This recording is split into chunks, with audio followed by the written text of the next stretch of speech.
ಹೆಜ್ಜೆ ಮೇಲೊಂದೆಜ್ಜೆಯ ನಿಕ್ಕುತ್ತ ಗೆಜ್ಜೆಯ ಕಾಲಿನ ನಾದವ ತೋರುದ ಸಜ್ಜನ ಸಾಧು ಪೂಜೆಯ ವೇಳೆಗೆ ಮಜ್ಜಿಗೆಯೊಳಗಿನ ಬೆಣ್ಣೆಯಂತೆ ಭಾಗ್ಯದ ಲಕ್ಷ್ಮೀ ಬಾರಮ್ಮ.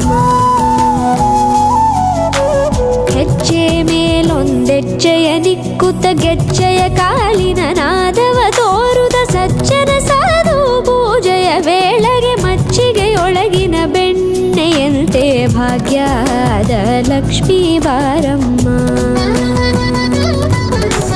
ಕನಕವೃಷ್ಟಿ ಕರೆಯುತ್ತ ಬಾರೆ ಮನಕೆ ಮಾನವ ಸಿದ್ಧಿಯ ತೋರೆ ದಿನಕರ ಕೋಟಿ ತೇಜದಿ ಹೊಳೆಯುವ ಜನಕರಾಯನ ಕುಮಾರಿ ಬೇಗ ಭಾಗ್ಯದ ಲಕ್ಷ್ಮೀ ಬಾರಮ್ಮ.